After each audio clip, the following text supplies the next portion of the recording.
Showbiz Tonight is classified as PG. It contains mild violence and mild horror. The other They're in a Network recommends parental guidance for younger audiences and supervision for heart patients.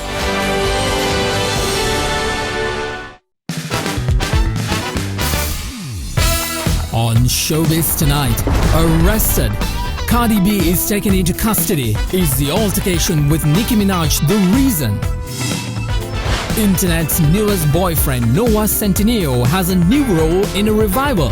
Who, what, where? We'll tell you. And the silly Billy Bean is back. His return is rewarded with success. All that and much more coming right up on Showbiz Tonight. Good evening everyone and welcome to Showbiz Tonight, where everything showbiz is possible. I'm your host Mahieash Johnney, and in the next 30 minutes just sit back, relax and enjoy the trip to Tinseltown. As we are in the last 3 months of 2018, it has been a very slow year in terms of blockbusters that actually made it big in the silver screen. Only 3 movies, namely Black Panther, The Avengers and The Incredibles 2, has managed to pass the $1 billion mark for this year. Usually the number of movies that achieve this feat in a year is, well, more than 3, I could say. Anyhow, let's check in as to what's happening in this week. Just a reminder that our analysis of movie placements in the countdown is based on weekend sales of the said movies and not the day sales. You know by now the main reason for this is because weekday sales are much volatile and changes every moment. But weekend sales gives you a very good picture as to how successful the movie really is. Alright, this week 4 movies are leaving the countdown. Jennifer Garner's Peppermint, Michael Moore's very unsuccessful Fahrenheit 11/9, John Cho's and Deborah Messing's Searching, and the blockbuster of the season, The Meg. All of them are leaving the countdown. And to replace them, we have 4 new entrants. So let's get started. Well, at number 10 this week is last week's new entrant at number 6, White Boy Rick. The poster for White Boy Rick features the slogan, in 1980s Detroit, Ricky Mahieash Jr. was a street hustler, FBI informant and drug kingpin, all before he turned 16, as you can see right here. In other words, it would be fair to assume that this would be an edge-of-your-seat gangster movie about the rise of a teenage drug lord. Well, that's not quite right. However, while the real-life story of Ricky Mahieash Jr. is almost too shocking to be believed, White Boy Rick focuses primarily on the bleak family struggles that drove him to a life of crime. Now, Matthew McConaughey stars in this real-life adventure that made almost nothing since it was released last week. At the box office, it only has managed $21 million, quite low for a McConaughey movie, and it becomes our number 10th box office movie of this week. How come we stayed, Dad? Detroit. Son, lion don't leave the Serengeti. And besides, it's gonna be our year, I can feel it. You realize you're the worst father ever. I'm not gonna let you ruin your life, Don. No drugs in the house. Stop! Everything's fine. Not fine. You're fine, Mom's fine. Don, you're I'm fine. gonna let her talk to you I'm about going to the that. goddamn house. Ray, stay out of it. Put some clothes on, will ya? We're going for custard. Well, if I tell you that a new Predator movie has been released 3 weeks ago, you will for sure tell me, hey, I'm sure it's doing well at the box office. In a way, that statement is true. The new Predator movie has managed to pass its $100 million mark at the box office, but there's an obvious problem. Its core fan base, which is mostly in the United States, is shunning away from the remake of this original. Why? Well, many hardcore fans of the original Predator series feel that the whole of Predator 2018 is a movie hurt by controversies and by editing. Yes, editing. There are certain parts in the movie where silly mistakes has ruined the whole thing. Like in one shot, a guy with sunglasses enters, and the next shot, it mysteriously disappears. Anyhow, the movie is slowly slipping away from the countdown, and this week it drops to the 9th place in the countdown, down from last week's number 5th position. Here is Predator 2018.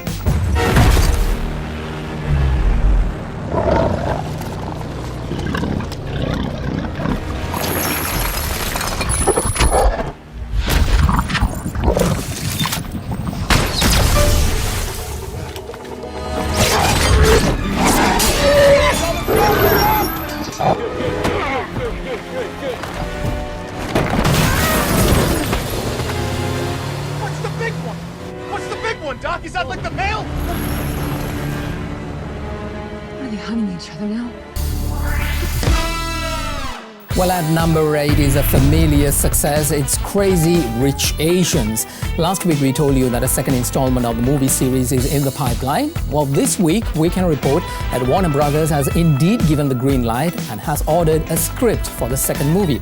A date or a time frame for shooting is way too early to talk about, but it will certainly depend on how good the script is. Crazy Rich Asians is our number 8 box office movie of this week. Before we proceed with the countdown, let's get you updated as to what's happening around the world in showbiz. Here's your Hollywood news update. Investigators now say what seemed like a string of random burglaries targeting celebrities is part of a gang operation in which suspects pick the homes based on social media postings and celebrities' travel schedules. Police arrested 3 teens and a 34-year-old woman in connection with burglaries and recovered numerous items they believe were stolen from celebrity homes. Homes of Rihanna, Mahieash, Puig, and the Woods were all burglarized, all between August 24th and September 27th. Chinese actress Fan Bingbing has been fined for tax evasion, the first public pronouncement about the star since she mysteriously disappeared from public view in June. According to Chinese state-run news agency Xinhua, the fan has been ordered to pay almost $130 million after she misreported how much money she had received for certain film projects, using so-called yin-yang contracts to conceal from the authorities her true remuneration and avoid millions of dollars in taxes.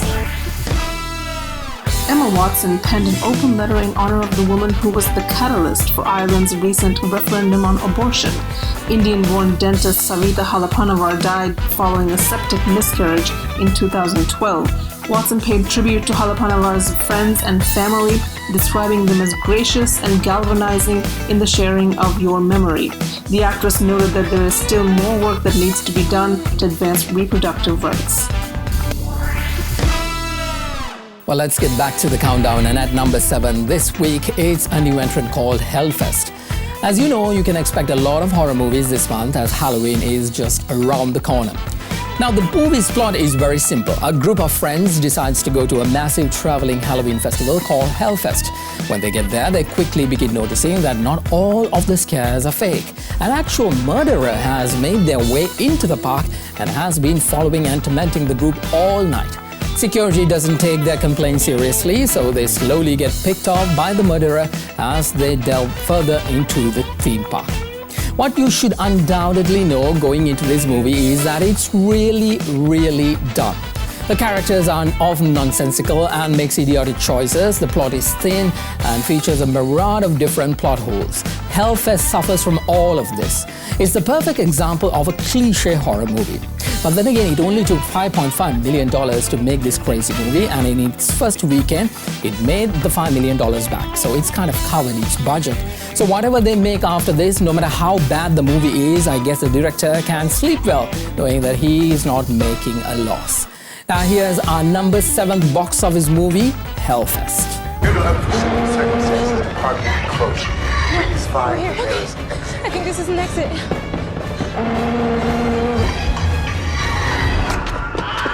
You are at the entrance to hell. It's a little maze.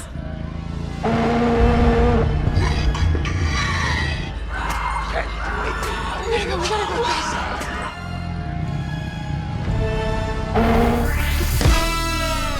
Well, in this week's new release movie, we are keeping in line with the theme of the month. Yes, another Halloween spooky fest. In fact, the movie's name itself is Halloween 2018. The movie is a slasher film directed by David Gordon Green. It is the 11th installment in the Halloween franchise and a direct sequel to the 1978 film of the same name, while retconning the continuity of the previous sequels. Set 40 years after the original film, the plot follows Laurie Strode as she comes face-to-face with Michael Myers for a final showdown on Halloween night. Jamie Lee Curtis and Nick Castle reprises their roles as Strode and Myers, respectively.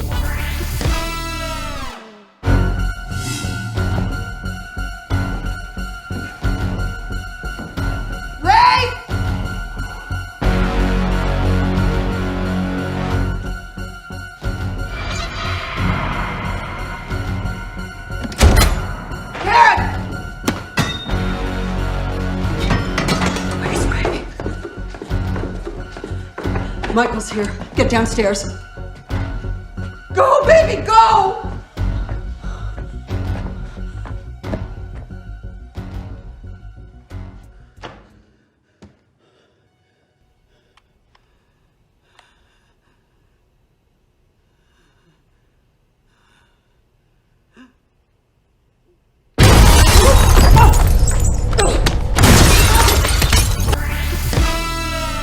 Well, time to check and see as to who made it to number 6. I'm sorry to inform you that we are continuing on with more horror on Showbiz Tonight. The Nun checks in at number 6 this week, dropping down from last week's 3rd spot. The Nun has succeeded in setting a new worldwide box office record for the entire Conjuring franchise. While critics have been more or less unimpressed by the film, fans have flocked to the theatres to see the latest Conjuring entry, giving The Nun some impressive box office numbers over the past few weeks following its release. Here's our number 6 box office movie of the week, The Nun. The Abbey has a long history. Not all good. Hello? Valak, the Defiler.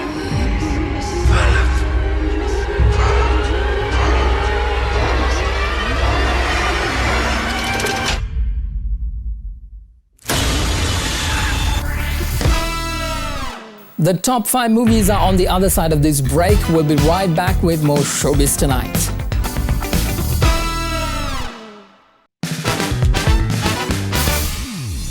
Celebrating birthdays today. The leader of the Russian Federation, President Vladimir Putin, turns 66. World-renowned billion-dollar producer Simon Cowell is 59. Unbreak My Heart singer Toni Braxton turns 51. And world-renowned cellist Yo-Yo Ma is 63 years old today. Welcome back after the break, everyone. Time to check in the top 5 movies, and at number 5 this week is last week's new entrant at number 2, A Simple Favor. Now, Stephanie, played by Anna Kendrick, is a talkative suburban single parent who strikes up a friendship with the seductive Emily, who is played by Blake Lively. When Emily disappears, Stephanie helps her clueless husband, Sean, played by Henry Golding from Crazy Rich Asians, to search for her. As Stephanie remains missing, affection grows between the two. But then strange events start to occur, and they seem to be connected to Emily's past. Here's our number 5th box office movie, A Simple Favor. She is an enigma, my wife. That's what drew me to her. You can also make her impossible. She can be so fiercely private. She sure doesn't like having her picture taken, I'll tell you that. I remember this one time she shut down my Facebook because I posted up a family picture. Oh, social media is so tricky. You can get close to her, but you never quite reach her. She's like a beautiful ghost, never entirely there. That's so poetic, you know. That's why you're such a good writer. I'm not a writer anymore, Stephanie. I gave all that up just to chase this woman for the rest of my life. Well, our last week's number 1 movie drops 3 places to this week's number 4th spot, heralding a brand new box office movie at the top. But before we get there, let's check this spot off, harkening back to the relatively old kids' movies we used to get in the days before Twilight and Harry Potter, like Casper to The Watcher in the Woods. The House with a Clock in Its Walls lacks the visual imagination required to do the book justice, though it almost has enough heart to capture the spirit of the story behind it. The action is set in the fictional blurb of New Zebedee, Michigan in 1955. Now, box office-wise, after just a single weekend, the movie has managed to cover its production budget of $42 million and has managed to make $53 million, and then becomes our number 4th movie of this week.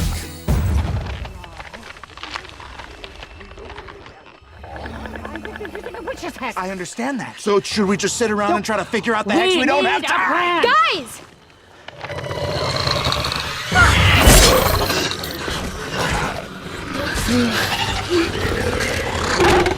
Oh, my giddy aunt. Don't worry, their teeth are made of pumpkin. They can't really hurt us.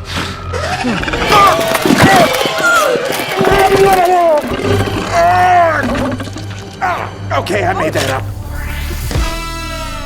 We only have the top 3 movies left to check in, and outright I can say that all of them are new entrants. But before we check those in, here's another Hollywood news update.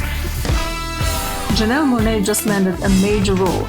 The singer-turned-actress has joined the cast of Harriet, the upcoming biopic starring Cynthia Erivo about the iconic freedom fighter and famous abolitionist Harriet Tubman. Directed by Cassie Lemons, the movie follows Harriet Tubman on her escape from slavery and subsequent missions to free dozens of slaves through the Underground Railroad in the face of growing pre-Civil War adversity. Filming is set to begin this month in Virginia. Superstar rapper Cardi B turned herself in to New York police. The musician, whose real name is Belcalis Almanzar, was charged with 2 misdemeanor counts of reckless endangerment and 1 misdemeanor count of assault. The charges stem from an incident at the Angels Strip Club in Flushing, New York on August 29th and was not related to her recent altercation with fellow rapper Nicki Minaj. The internet's new boyfriend Noah Centineo has landed a major new role. The 22-year-old is heading to the big screen as he was just cast in the Charlie's Angels reboot alongside Kristen Stewart, Naomi Scott, and Ella Balinska. Centineo is expected to play one of the trio's love interests in the film. Well, time to check in at number 3. It's an animation titled Smallfoot, quite a hilarious story. His fun tale is about a young snow monster named Migo, voiced by Channing Tatum, whose discovery of a human Smallfoot causes him to question all of the blissfully ignorant beliefs of his Yeti community as everything you want in a kids' movie. Smallfoot is also Warner Animation Group's first musical film. And the music is actually really good, especially Zendaya's soaring ode to curiosity, wonderful life. The visuals are exceptional in all their furry details and vibrant colors abound. Kids will love the overload of slapsticks, the type of Wile E. Coyote physical comedy that was heavily featured in old Warner Brothers movies. Now here's our number 3 box office movie, Smallfoot. Your safe word is mystical creature. That's more of a phrase, really? You out here? Uh-oh.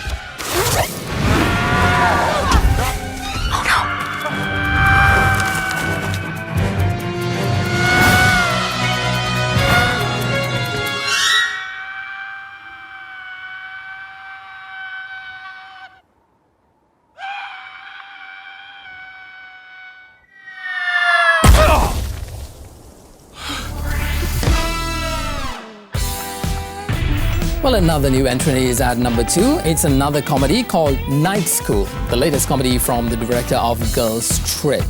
Now, the equalizer for Night School was that it has Tiffany Haddish and Kevin Hart as its stars, 2 of the most popular actors working today. And despite coming in under its projected $30 million opening budget, Universal can't frown with a $28 million start for the Night School. Most studio comedies would beg for that kind of box office coin in its opening weekend. Now, in the United States, this movie has soared to the number 1 spot in its domestic box office, but failed to do so worldwide. I'll have more on this movie next week, but for now, Night School is a number 2 box office movie on Showbiz Tonight. Can we just take down the toot? Toot? Really? No, you haven't even seen the beginning of this attitude. Wait, say that to me again? I apologize. That was a poor choice of words. I just mean I need you to show me the respect that you would show your boss. Because it's your house, right? Oh, you did the black voice thing with him? It's not a black voice. In actuality, not a black voice. No, you do a black voice. You don't remember when you was in that meeting, you was like, we gonna get it lit up in here, this meeting lit. It was very lit.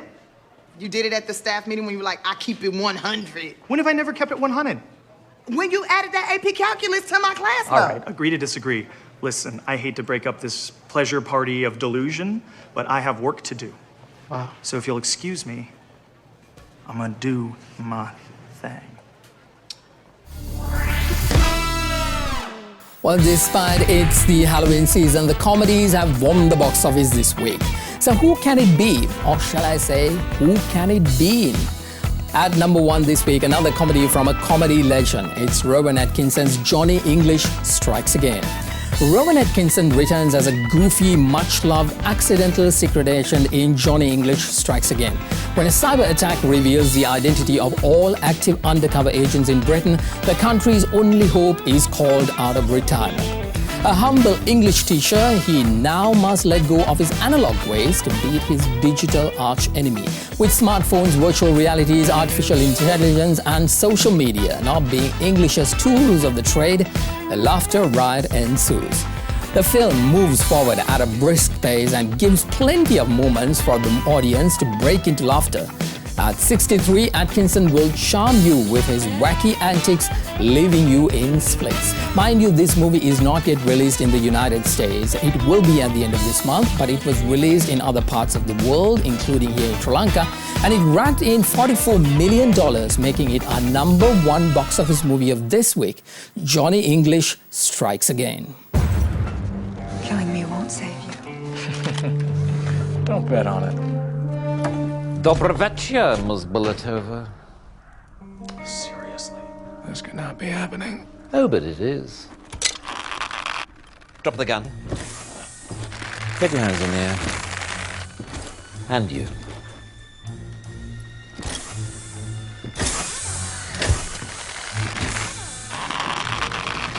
There's no time for this, Johnny. Oh, it isn't possible. You cannot be working with this English idiot. Save the pillow talk for your prison cell, Volta. Are you inside, sir? Yes, yes, Boff, you can power down. Everything's under control. Shut up.